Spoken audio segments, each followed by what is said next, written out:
Дауысты дыбыстардың жазылу ерекшеліктері. Бірінші жағдайда дауысты дыбыстар сөз басындағы ж әрпі және ш дыбыстары и дыбысының ортасында келген а дыбысы көбінесе ә болып айтылады. Сонда бірінші жағдай бойынша а дыбысы бізде көбінесе ә болып айтылады екен. Ереже болады сонда. Мысалы, міне шай, шәй, жай, жай деген сияқты. Екінші жағдайда сөздердің соңғы буынында келетін а және дыбыстары кейбір қосымшалар жасалғанда түсіп қалады. Мысалы, ойна дейтін болсақ, ой,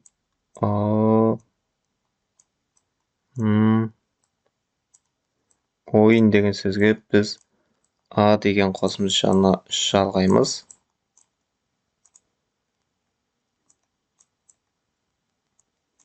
Сонда бізде ол ойна болады.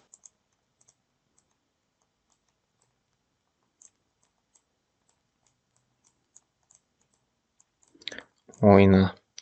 Яғни бізде мына арадағы а әрпі түсіп қалды. Қарасаңыздар, ойна, ойна. 40-40 деген сияқты жасалынады екен. Бұл бізде екінші жасалыну жолы.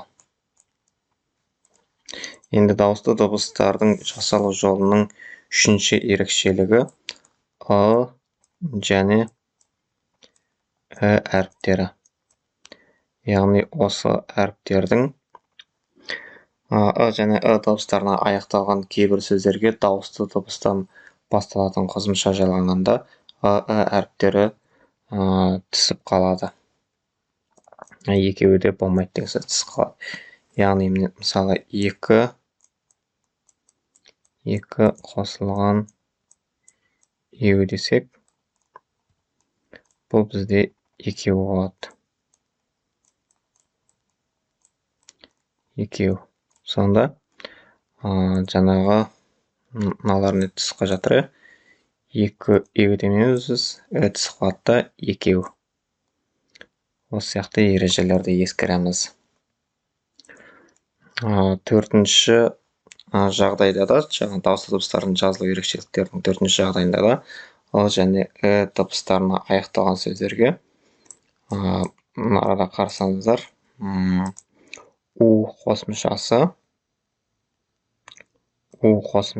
қосылғанда әріптері не істейді? Түсіріліп жазылады екен. Мысалы, оқы, у деген қосамыз, сонда бізде жай ғана оқу болады, мысалы. Сонда не істеді? Арадағы әрпі түсіп қалды. Сонымен, құрметті тіл білмей ту арнасының көрермендері, келесі сабақта кездескенше сау саламатта болыңыздар. YouTube арнаға жазылуды ұмытпаңыздар, өйткені біздің күнделікті сабақтарымызда қарап отыруларыңызға мүмкіндік туады. Келесі сабақта кездескенше.